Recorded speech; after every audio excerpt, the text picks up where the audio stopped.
Hola, buenas noches. Hoy, 5 de junio de 2025, Mercurio se encuentra en el signo de Géminis, específicamente a 19 grados 22 minutos. Mercurio como planeta gobierna la comunicación, el pensamiento y la mente. Como está en Géminis, se ve fortalecido en estas áreas, ya que Géminis es también un signo de comunicación, curiosidad y diversidad. En resumen, Mercurio en Géminis hoy refleja una mayor facilidad para comunicarnos, pensar de forma rápida y adaptable y explorar nuevas ideas. Con esa explicación astrológica, les damos la bienvenida a este nuevo episodio de nuestro podcast, iniciando con un importante saludo y conmemoración. Hoy, 5 de junio, además de la posición astrológica específica, se celebra un año más del triunfo de la Revolución Liberal, el 5 de junio de 1895, uno de los procesos históricos más importantes de esta República Ecuatorial. Dicho eso, por favor, Luis, presenta nuestro programa. Sí, porque el día de hoy no es Mercurio retrógrado, es el regionalismo.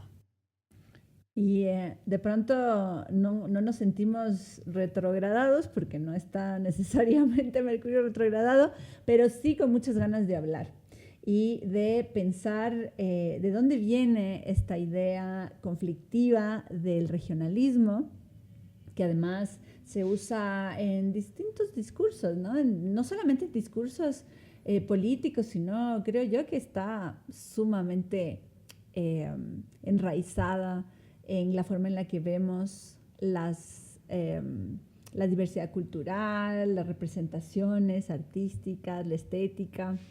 Así que hoy hablemos sobre qué onda la región con respecto a la construcción de esta nación en particular, del Ecuador, pero también podemos ahí pensarle desde otros espacios.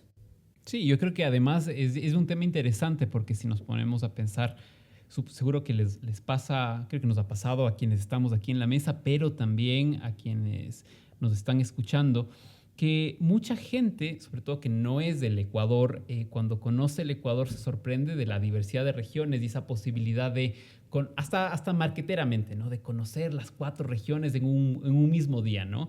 Estas regiones naturales, el litoral, la región interandina, la Amazonía y también la región insular, que finalmente marcan probablemente, ahí lo vamos a discutir, como mundos distintos, eso de formas diferentes de hacer y que siempre presentan también un desafío enorme para construir aquello que es el Estado nacional, ¿no? Es como, ¿cómo construir un Estado unitario, central, nacional, cuando tienes regiones diferentes que han tenido muchos problemas en conectarse, ¿no? El problema de la vialidad, por ejemplo, siempre fue un problema en el país, sigue siendo tal vez un problema en el país, y que esas particularidades construyen esas culturas también diferentes que tienen que, de alguna manera, convivir en un espacio reducido, en un país chiquitito, pero profundamente diferente.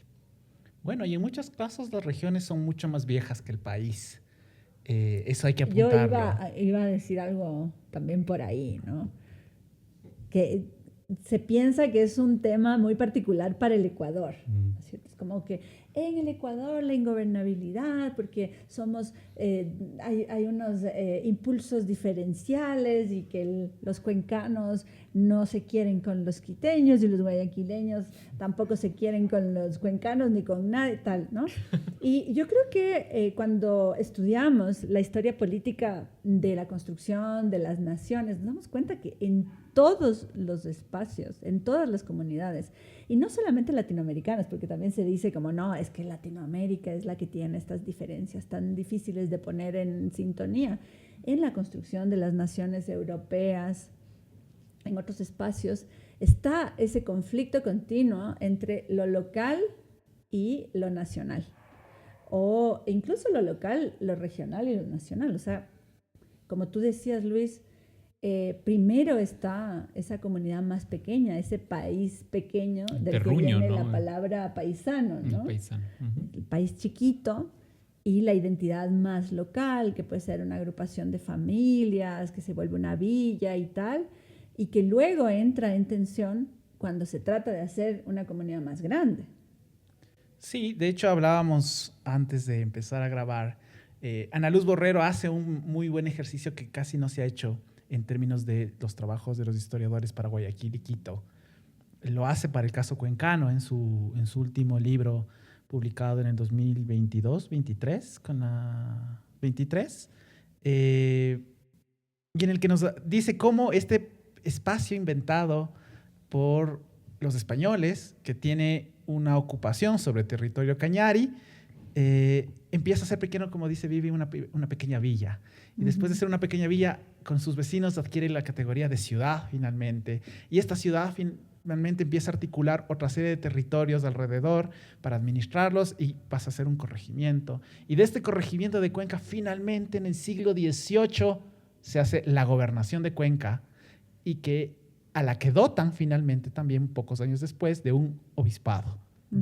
Es la gobernación y obispado de Cuenca, y que va a ser mucho más vieja en ese sentido, en esas lógicas de identidad, porque esto que le permiten a Luz Borrero decir que construyeron los habitantes de ese espacio una identidad como cuencanos, que nuestra querida Ágata Rodríguez, que nos está escuchando, va a decir, ya para la República van a ser los azuayos. Pero que finalmente hay una identidad construida y que estos van a tener el reto de construirse después como identidad azuayos o cuencanos, como a ustedes les guste, y después de ecuatorianos también. Y claro, yo digo, ahí hay una cosa interesante que generalmente, tal vez por la propia construcción de la esfera de lo público y de la opinión pública, siempre pensamos, incluso dejando por fuera a Galápagos, ¿no? La región insular, como estas tres grandes regiones, pero en alguna medida estas regiones, ahí pienso por ejemplo en las discusiones que alguna vez conversamos con Juan Mayhuasca, por ejemplo, de esta región que a veces no se toma en cuenta, ¿no?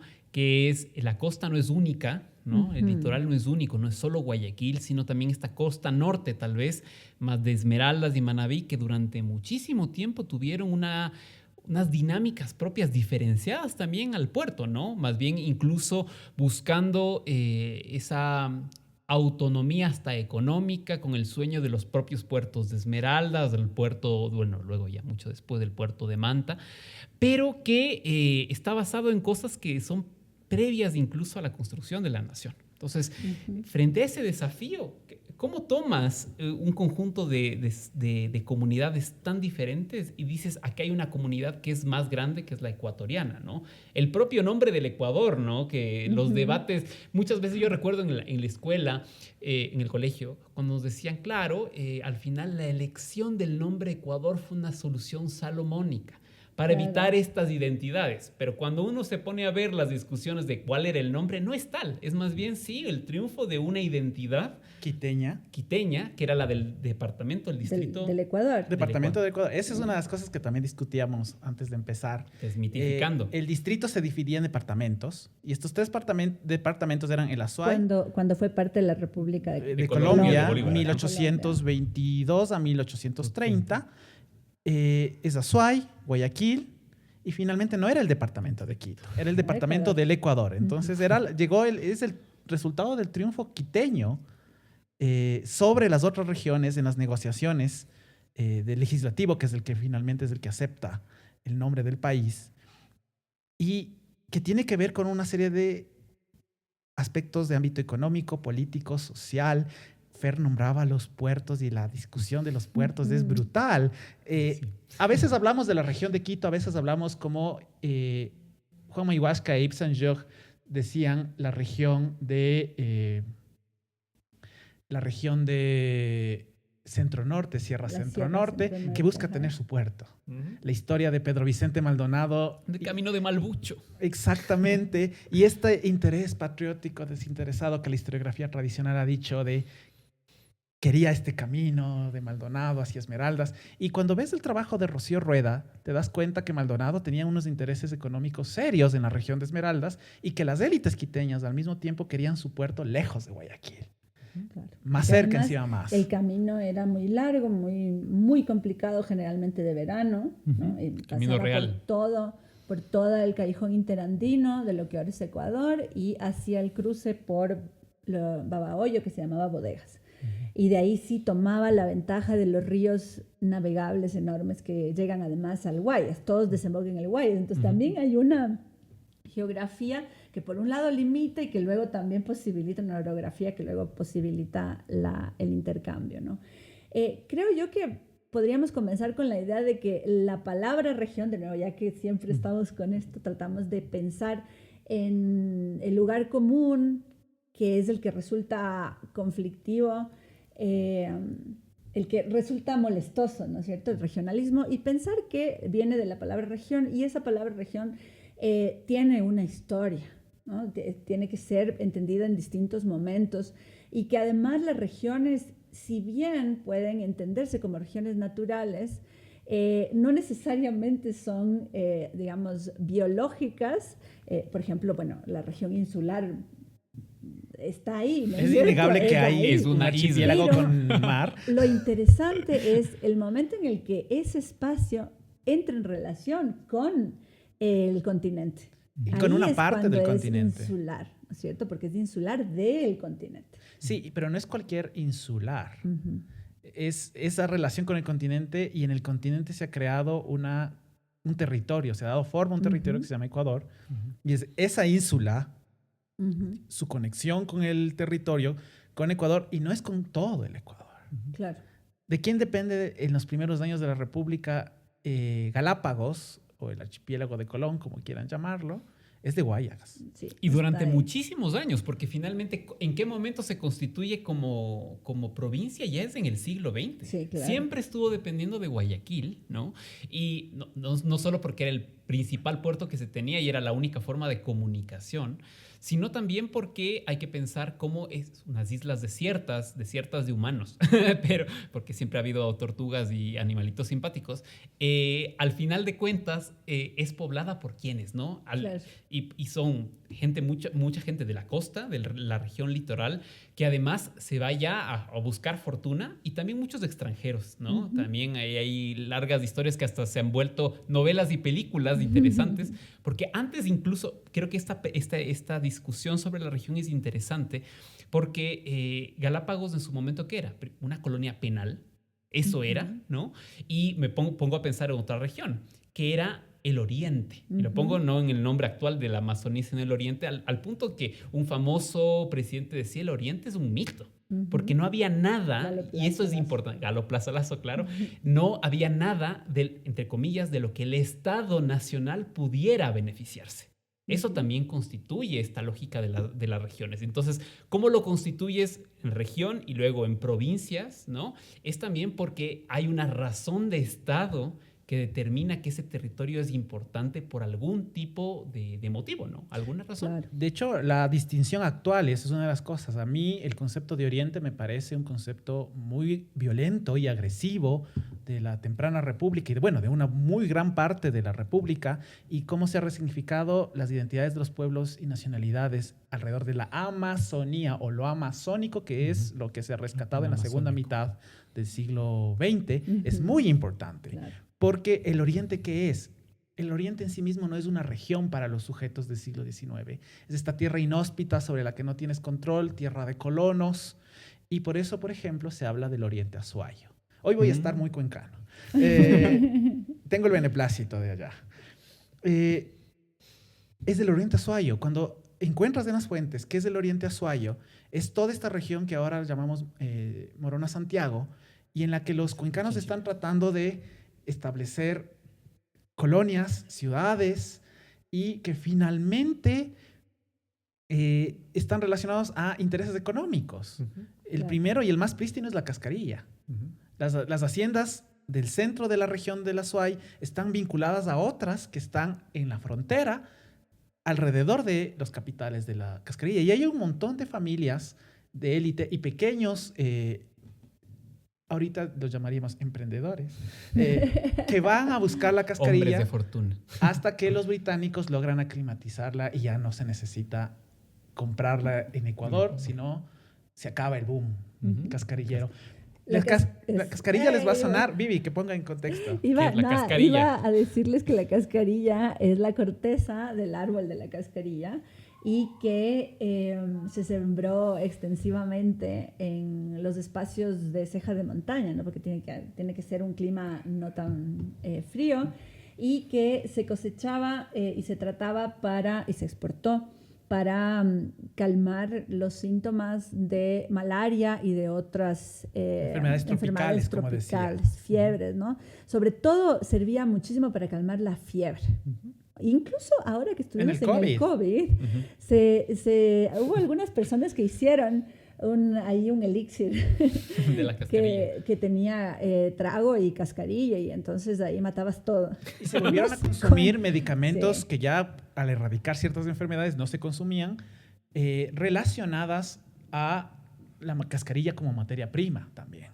Entonces, volvió la cascarilla a su boom en la época del confinamiento. Y ahí tal vez como nota al margen más contemporánea es como, bueno, mucha gente dirá, pero nunca he consumido cascarilla, ¿no? La cascarilla era uno de los componentes del agua tónica. Entonces, alguna vez han tomado un gin tonic al menos con agua tónica original que todavía contiene cascarilla, seguramente consumieron cascarilla, ¿no? Porque el gin tonic, también un invento imperial británico, de las colonias, sobre todo de la India más, tenía ese origen también, era una medicina. Entonces yo siempre que me doy la oportunidad de un traguito, cuando me tomo un gin, solo pienso que estoy tomando medicina.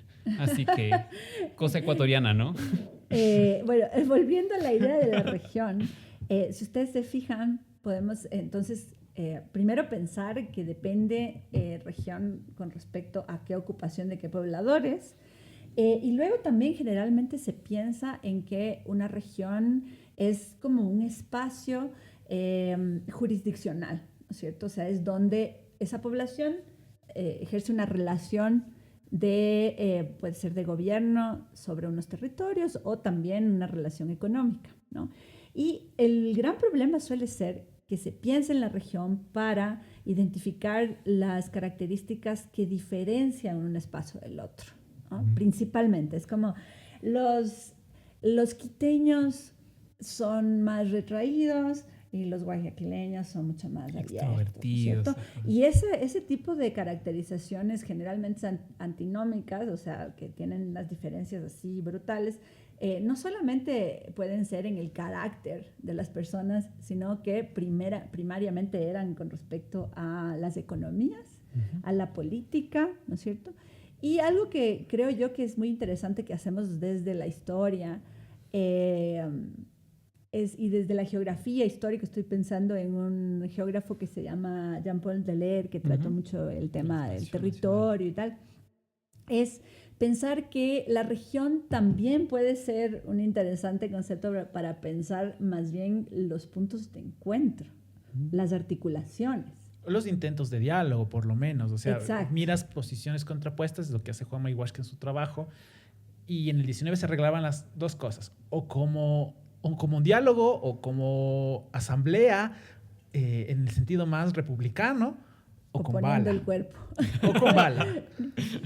con bala, dependiendo de la época, si es en el tardío 19 y si no, pues con bayoneta. Con bayoneta. Claro. No, y ahí me viene a la mente este episodio importante de la historia ecuatoriana y es la crisis, ¿no? del 59, ¿no? Donde tal vez se expresan 1859 estas identidades regionales, ¿no? En un momento de quebranto del proyecto de Estado Nacional en el que frente al gobierno del presidente Robles se arman gobiernos en Guayaquil, en Quito, bueno, el propio Robles que gobernó también desde Guayaquil, ¿no? Porque él no creo que se fue a Guayaquil en ese momento y trasladó la capital a Guayaquil, ¿no? Exacto. Uno de los episodios que luego lo volvimos a ver ya en el siglo XX, de trasladar prácticamente la autoridad al puerto, pero también Cuenca, de lo que ya hemos hablado, y curiosamente Loja, ¿no? Que hay una colega nuestra lo ha trabajado largamente sobre el federalismo lojano, porque además ahí se lanza un gobierno federal lojano de Manuel Carrión Pinzano, ¿no? Sí, Katiuska Aguirre tiene su trabajo. No lo trabaja necesariamente como federalismo, lo trabaja como descentralización, porque el federalismo será cosa de Carbo y de los que vienen después en la siguiente guerra civil grande. 83. Pero para poner en contexto qué pasa en el 59, el proyecto liberal democrático, encabezado por José María Urbina y Francisco Robles y otros círculos políticos, lo que finalmente hace es tener un creciente descontento en las regiones. O sea, muchas élites y muchos miembros ciudadanos están descontentos con el gobierno por lo menos desde 1857 y pretexto del tratado para pagar la deuda inglesa, en la que circula el rumor de que se entregó tierras que ellos llamaban baldías en el oriente. Para la deuda es que estalla Quito. Primero estalla Quito y después estallan las otras ciudades porque se ha enajenado. No conocemos el oriente, esa es la lógica. No conocen el oriente, pero les duele la enajenación del territorio nacional. Herida abierta. Herida abierta, pero no hay un consenso de las élites a nivel nacional, como va a suceder en 1882-83, sino que se fragmentan en 4 gobiernos, muy marcados por la región, Quito, Guayaquil y Cuenca como las más grandes. Guayaquil con una propia disputa entre el traslado de la capital y los círculos guayaquileños que se oponen a los liberales democráticos de algún modo. Y el caso Lojana es muy interesante porque con Ágata, que nos escucha, hemos discutido, y con otros colegas, Cuenca se queja del centralismo quiteño hasta que le preguntas a Loja. Claro. Y Loja se queja del centralismo porque estas regiones también son centralistas a su modo y el centro estaba en Cuenca y los lojanos ciertamente tienen un conflicto con Cuenca por ese centralismo. Yo creo que ahí la gran pregunta es justamente cuál es el centro, y algo que uno puede concluir es que hay varios centros dependiendo del enfoque, ¿no? Dependiendo de en dónde estamos, porque por ejemplo si nos vamos a la costa, Manabí está en constante tensión con Guayas. Y posteriormente Esmeraldas, que igual está medio que queriendo, tiene más vinculación con el sur de lo que ahora es Colombia que con Cuenca, por ejemplo. Entonces también creo que un ejercicio súper interesante de la región, de la espacialidad con respecto a la política, o sea, de la jurisdicción del territorio como expresión de la jurisdicción, de donde se dice el derecho, jurisdicción, ¿no es cierto? Puede ser como pensar un mapa sin las divisiones políticas, no quiero decir el Imagine de John Lennon, sino como pensar un mapa sin la distinción para que podamos pensar cómo las personas y las mercancías y las ideas se y mueven. Las familias. Porque no es que dicen hasta aquí nomás, esto ya es espacio del centro norte, ¿no es cierto? Sino que es una visión que puede ser vista desde un presente, ¿no es cierto? Por ejemplo, los historiadores usamos la región como una hipótesis. Entonces decimos, a ver, veamos el Azuay y nos damos cuenta que Loja es otra región con el norte del Perú y que el centro que hay que combatir no es el Estado o la nación ecuatoriana, sino que primero hay que combatir a los cuencanos y luego veremos cómo negociamos la soberanía nacional, ¿no es cierto? Y entonces podemos verlo desde el presente haciendo interpretación histórica o antropológica, etcétera, o sociológica, pero también hay que pensarlo en el tiempo de las personas que están viviendo, por ejemplo, el siglo XIX, el siglo XX. La región es una expectativa, pues, es una utopía, es la idea de que vamos a poder generar un espacio de circulación incluso ya más tarde de la aplicación de una facción política. Son proyectos de Estado, exacto, como dice finalmente. O sea, lo que está compitiendo la región es qué Estado quieren construir. O sea, construyes el Estado al mismo tiempo que construyes la región. Se están construyendo mutuamente los dos. Y esa puede ser una idea como que a muchos les haga retrogradarse. Porque es como, bueno, ¿cómo es que la región y el Estado, qué fue primero, ¿no? Y son dos procesos que están continuamente generándose y que además se pueden ir rompiendo en pequeñas otras regiones o soberanías, ¿no? Yo creo que eso es interesante si nos vamos un poquito antes al momento, digamos, en el que todavía el poder real está existente. ¿Se refiere a la monarquía? El poder monárquico, perdón, sí, real con mayúscula. Real de su majestad el rey. No vieron que puse con mayúscula. Nota al pie, claro. Ahí está. No es que no existían antes y que todos estaban así creyendo o siguiendo, obedeciendo la norma del rey. de la corona, sin dudas o sin debates, sin conflictos, sino que también ya existían estas 3 villas, estas 3 ciudades. Incluso yo creo que uno tendría que pensar en las otras ciudades, Riobamba, Ambato. ¿no?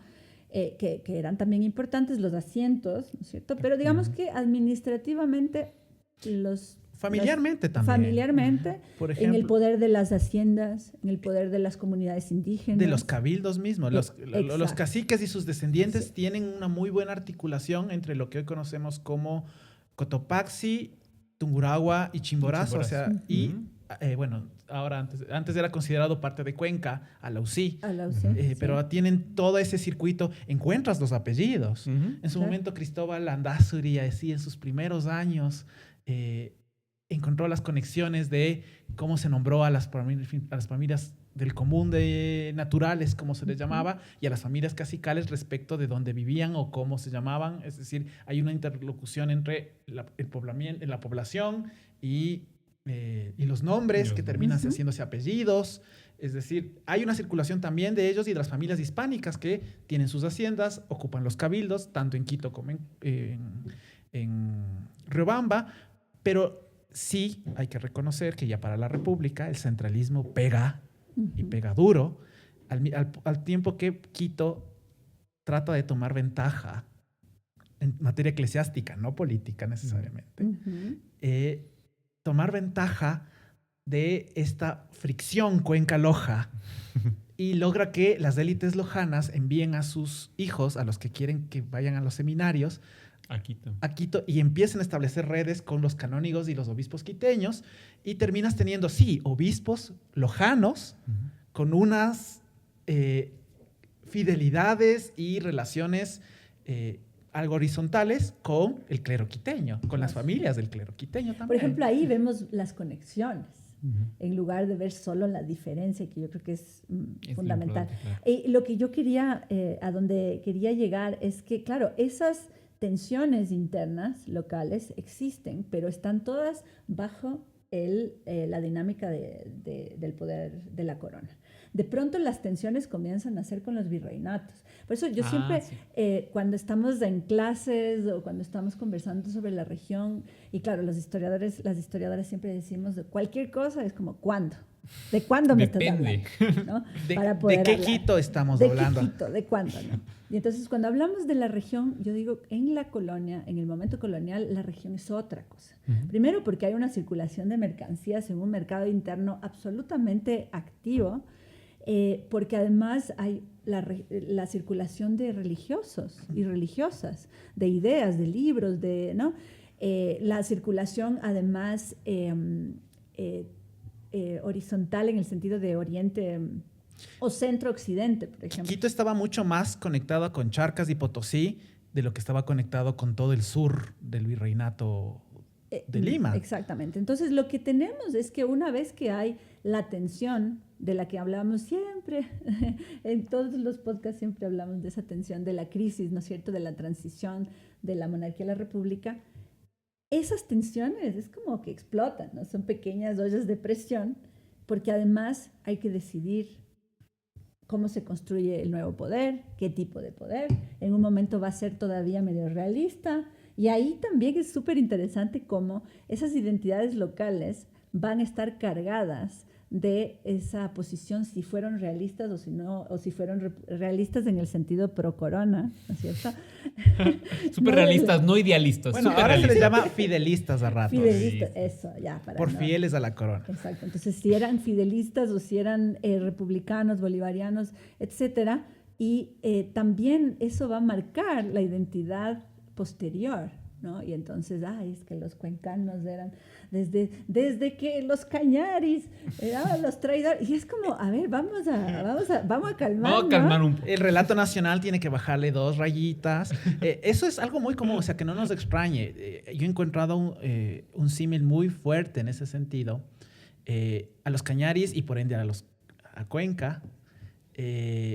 Algo parecido pasa con los paltas y los lojanos, pero en el sentido de que son poblaciones movidas con pasto. De los pastos. Pero en el caso Cañari es interesante porque se le achaca a los cuencanos lo mismo que Tlaxcala y los tlaxcaltecas con relación a la Ciudad de México. Cuenta. Entonces tienes esta cosa de estos son los traidores que apoyaron a los conquistadores y les guiaron. Sí, no hay un sentido de Ecuador, no hay un sentido de México, no están traicionando a nadie. Están transaccionando y negociando como se negociaba en ese momento específicamente. Y como se negocia también ahora, sí, ¿no? No te digo que no. El detalle... la supervivencia de ciertas comunidades que tienen soberanías más sucintas, más pequeñitas y que luego pretenden ser un proyecto más grande. Entonces, la nación es la que crea este relato de los traidores. O quienes hablan por la nación. Sí, quienes hablan por la nación desde Quito. O desde lo de los Cañaris es creado sentado en Quito. Sí. Claro, y por eso tal vez en el caso de la SOE la reivindicación de Guapondelic también, de que aquí había algo antes, no era Tomebamba, había algo antes de aquí también. Y Vivi mencionaba el tema de Pasto, que es interesante porque Ecuador también como nación se configura con una pérdida y una ganancia, porque al momento en que pierde Pasto, gana el archipiélago de Colón, ¿no? Y recordemos que la audiencia de Quito iba hasta Cali... Popayán, claro. Cali. Toda la parte del Chocó colombiano. Exacto. Entonces, también como luego esa parte se vuelve colombiana, deja de ser ecuatoriana en 2 años. Sí. ¿no? Entre el 30 y el 1830, 1832, deja de serlo. Y mucho tiene que ver con que Flores quería seguir peleando por la zona, porque además había muchas fidelidades bolivarianas, había muchas fidelidades liberales en la zona. Además, sabemos que había una tensión, era un fuerte espacio realista, fidelista, pero Guayaquil ya cuando se forma el Estado del Ecuador decide que ya no quieren seguir financiando esa guerra. Y una de las oposiciones más grandes que se hacen desde el Congreso y también desde el Quiteño Libre, esa sociabilidad que tuvo como cabeza a Pedro Moncayo y a otros intelectuales. Y hablamos de Hall y cuál fue su destino en el anterior podcast.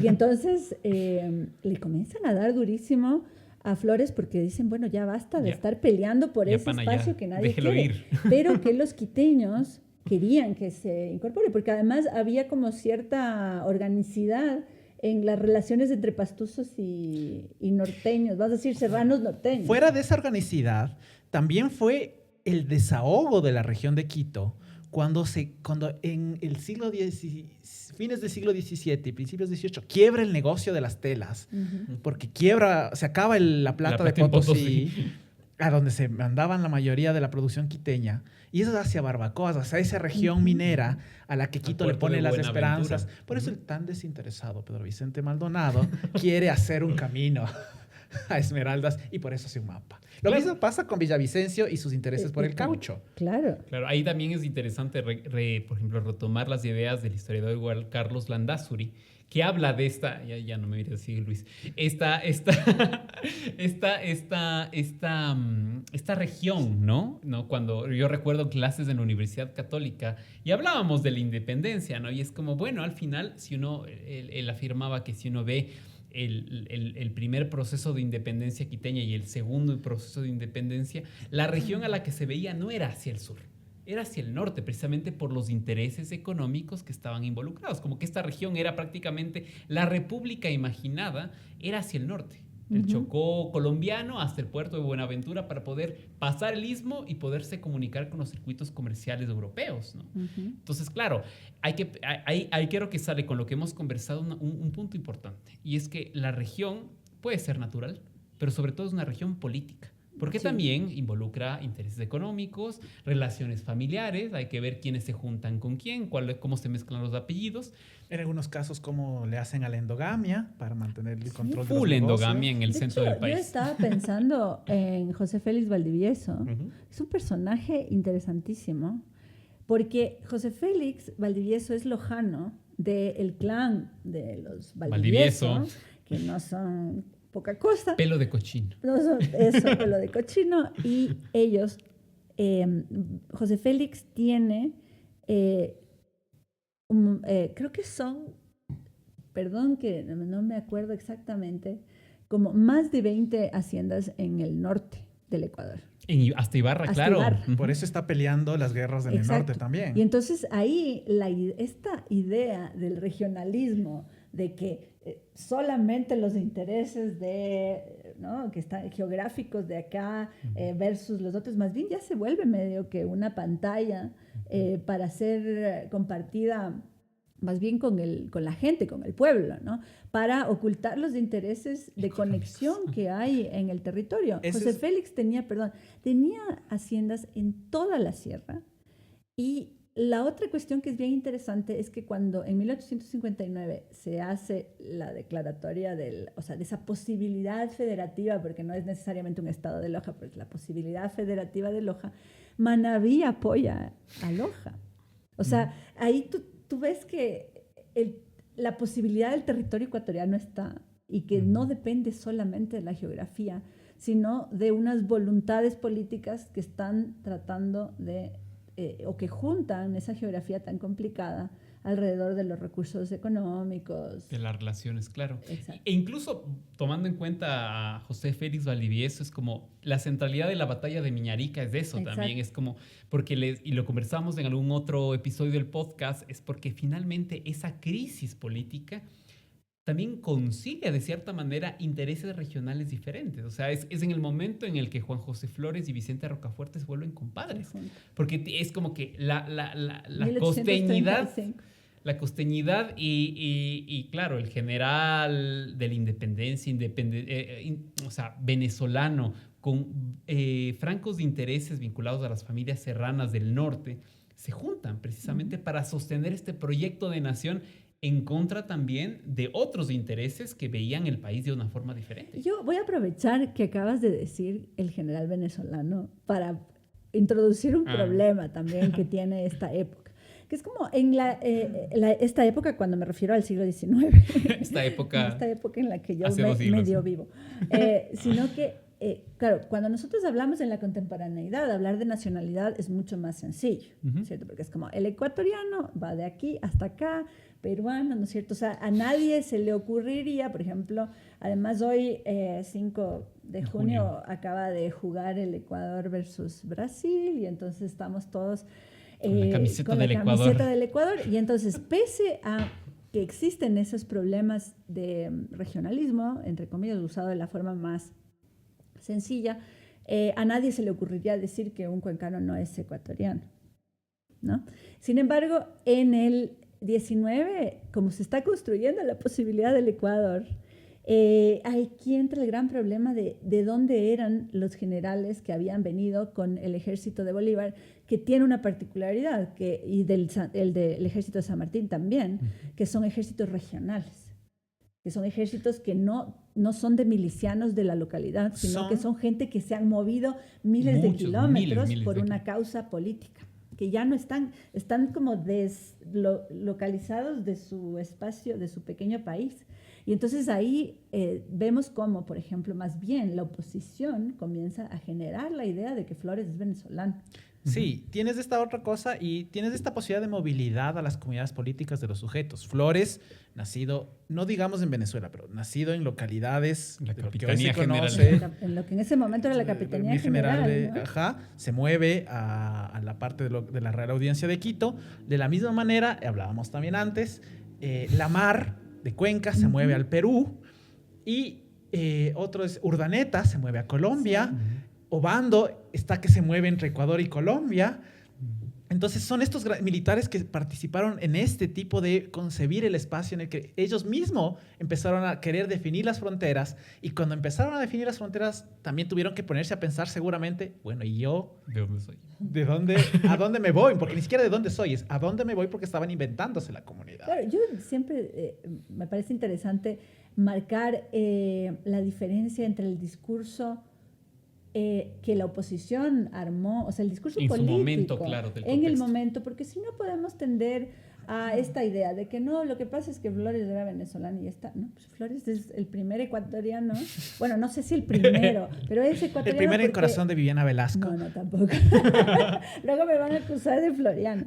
Y yo soy historiadora. Pero es formador. ha puesto su sangre, es parte de la plata de su esposa.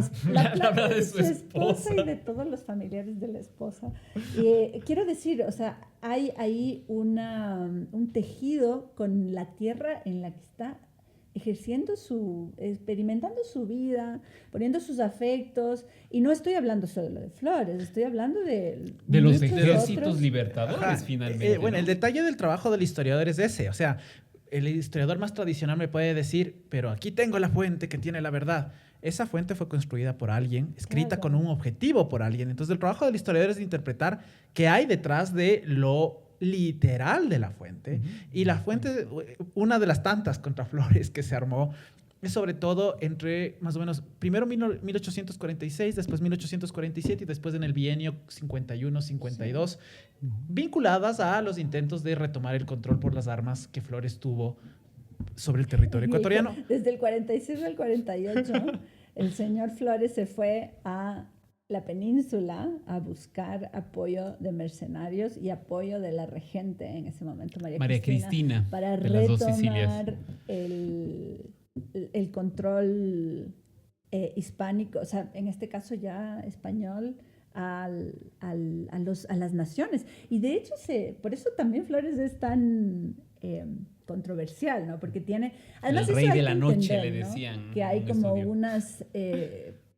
unos cambios abruptos de personas, así como en un momento una persona era cuencana y para no ser tan digamos, era, vamos a decir, un pueblo, tacungueña, ¿no es cierto?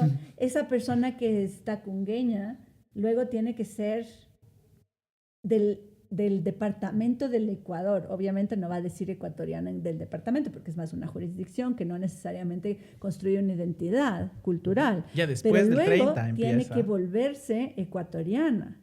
Entonces, y esto es un proceso que cuando uno estudia esa transición es más fácil de entender que cuando ya estás 200 años después y ya naces como nos parece ecuatoriano. Incuestionable. Exacto. Pero, por ejemplo, a Flores, Ágata ha trabajado eso. En el 37 Rocafuerte y la legislatura establecen una legislación para darles la nacionalidad a todo aquello que decide quedarse. Pero le quitan a Flores las mismas, o las nuevas cámaras legislativas, cuando se dan estos intentos de los que hablaba Vivi Fernando de invasión, y no solamente le dicen es el extranjero, porque ya empiezan a construir la imagen de Flores como el extranjero, el que no es ecuatoriano, le declaran, y está el decreto escrito, pirata.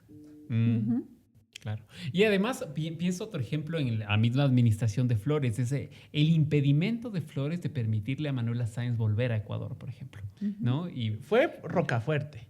Flores... dije Flores. Sí. No, Rocafuerte, claro, ¿no? La insepulta de Paita. Era bolivariano. Claro, no, pero como Rocafuerte le impide volver en ese momento. O sea, ¿no? Ni siquiera el compadrazgo le permitió a Flores negociar el retorno de Manuela a territorio ecuatoriano. Rocafuerte, cuando finalmente da el brazo a torcer, ya no puede hacer nada y ya después pasa más y llegan los marxistas y otra vez Manuela se vuelve enemiga pública por ser floriana. Los marxistas son conocidos, es un grupo más bien ya que habla del el poderío que va ganando la costa, ¿sí? Y es un grupo de políticos y también militares. De personas influentes, militares y comerciantes de la costa y de Cuenca también, sí, hay una ala cuencana importante, y se les llama marxistas con C, porque hicieron la revolución de marzo. 6 de marzo de 1845. Por si acaso, para que no piensen que son marxistas, sino marxistas con C.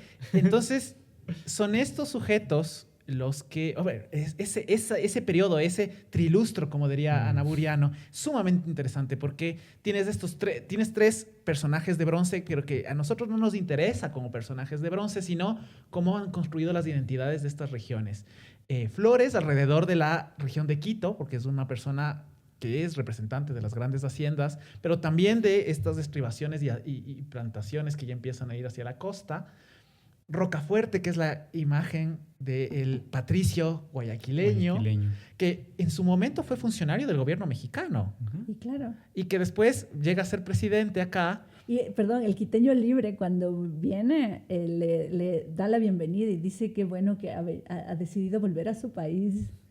Usted que ayudó tanto en la construcción en contra de Iturbide y toda la cosa. ¿Sí? O sea, Rocafuerte es muy querido en México. En Polanco está el monumento regalado por la República del Ecuador, un monumento muy lindo a Rocafuerte, en una glorieta.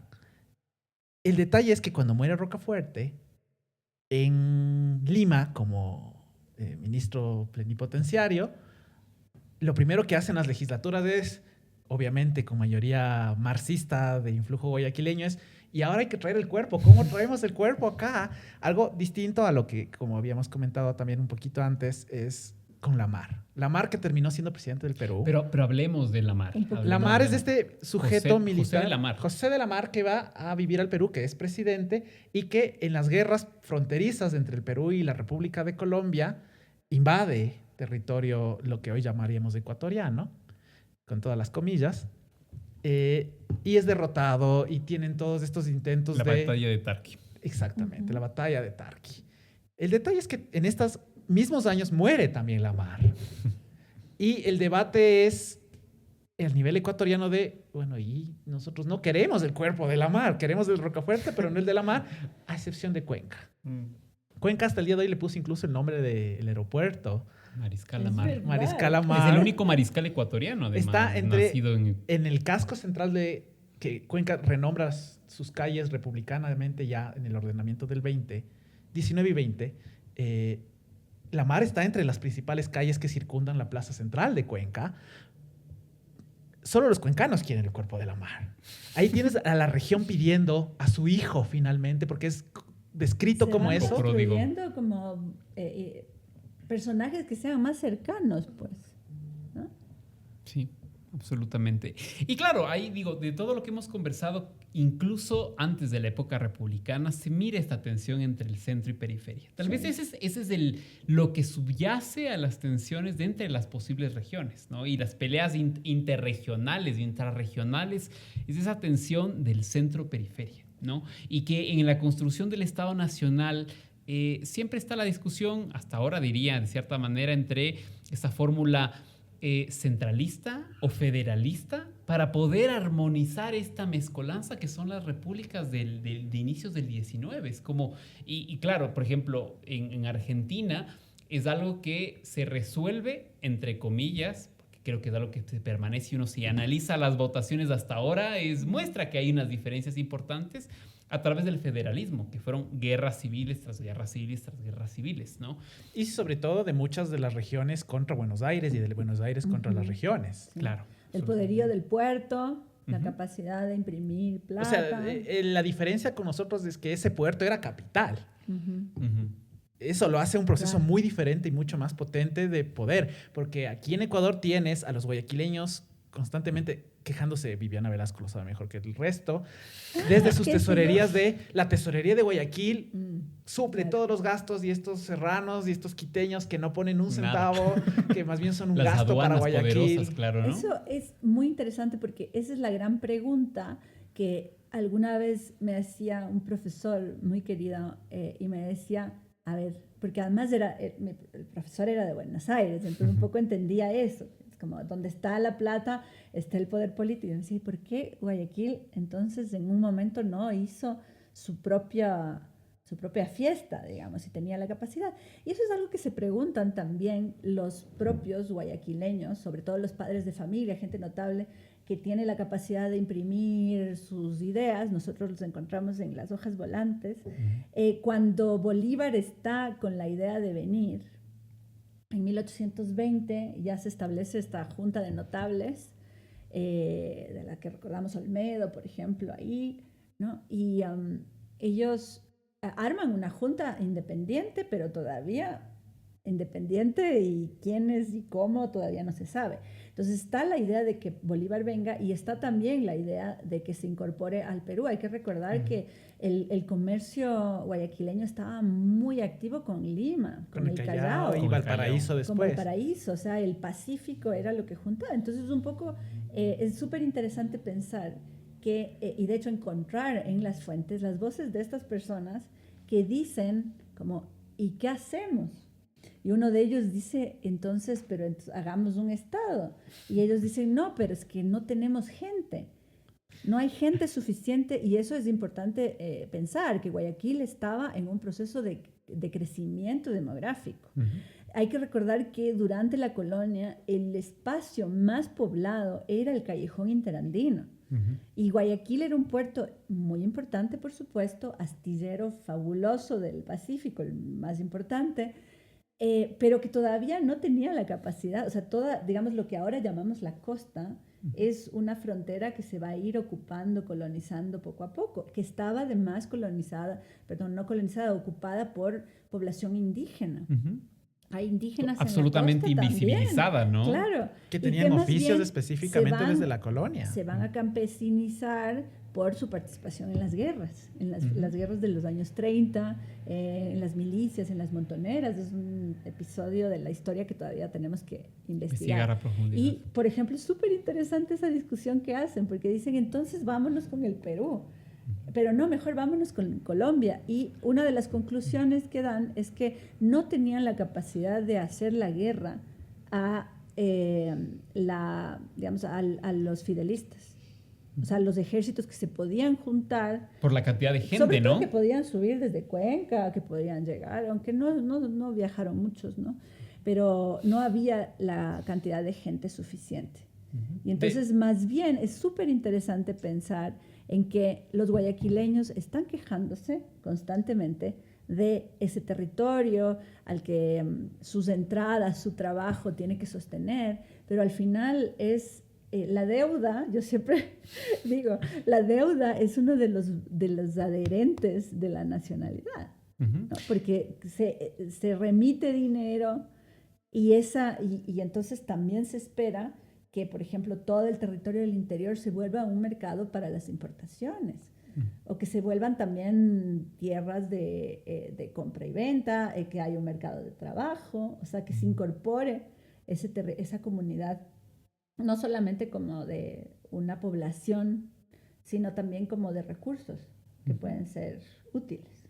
Sí, y en eso es totalmente diferente al ejemplo cuencano de la llegada de Bolívar. Es sumamente divertido leer las descripciones de la historiografía, tanto como las fuentes históricas de cómo llega Bolívar, porque en Guayaquil tenemos esta idea que está el monumento en el malecón de la rotonda dándose la mano los dos grandes libertadores sujetos americanos, y en Cuenca, en cambio, lo que se describe es una felicidad increíble de que llegan los delegados bolivarianos y los representantes a la ciudad, y que Cuenca fue muy feliz en adherirse al proyecto, muy feliz con las tropas acantonadas al mando de Sucre afuera de la ciudad. Muy voluntariamente fue esa anexión. Claro. ¿Por qué digo que es muy diferente? Porque Cuenca sí tenía población. Claro. O sea, por eso cuando se tumba el proyecto de las juntas de 1809 y 1812 de Quito, el lugar importante no es Guayaquil. Donde se asientan las autoridades reales es en Cuenca, efectivamente. Y va a ser el Aymeric último... viene de Cuenca, ¿no? Aymeric. Sí. De hecho, es la autoridad de Cuenca, y como necesitan a alguien interino, sube a Quito. Claro. Va a ser como el rincón, luego va a ser el Pasto, pero porque también hay intereses, y sobre todo la iglesia, ¿no? Los obispos que salen, obispos no solo religiosos que están en Pasto y tal, pero sí se vuelve como un espacio importantísimo del fidelismo. Y las regiones siguen activas a pesar de las fronteras nacionales.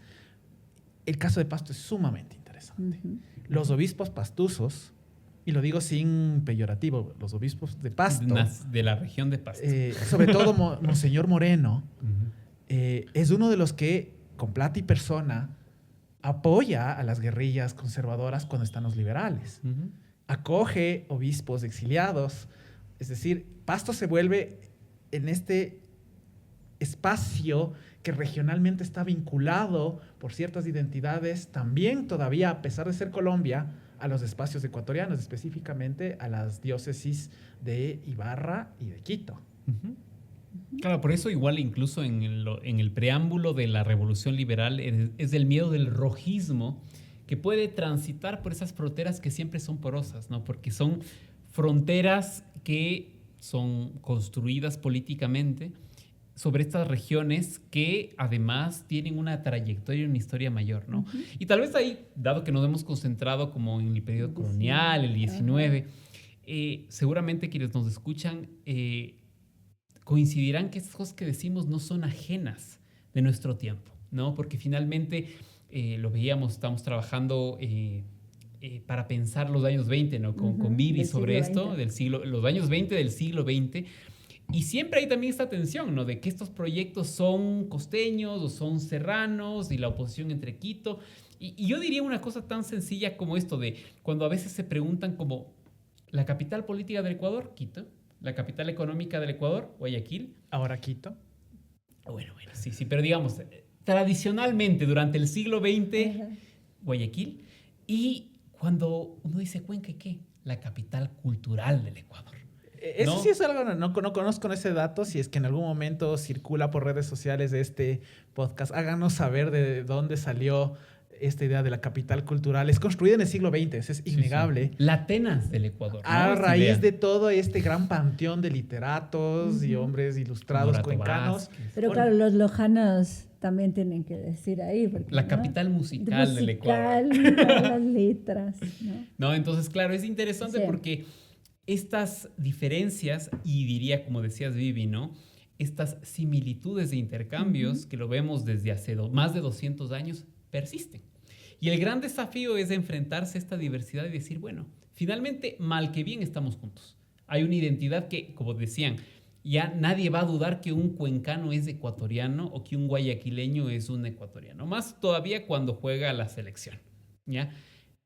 Sin embargo, en los momentos de tensión política saltan estas diferencias regionales. Recordemos se fortalecen, ¿no? Todo lo que se dijo con respecto a la votación. A la votación reciente, claro que sí. O sea, no voy a entrar en detalles porque no es el tema, pero en lugar de defender el acto democrático, se comienza a decir barbaridades como que mejor que no voten estos, que no voten los otros, cuando en realidad es un acto de representación primordial, fundamental de la República.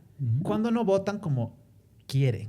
Claro, hay que ver justamente quién está hablando. Y es que ahí cuando la palabra región, que no tiene ningún problema, adquiere ese dichoso gajo ideológico del ismo.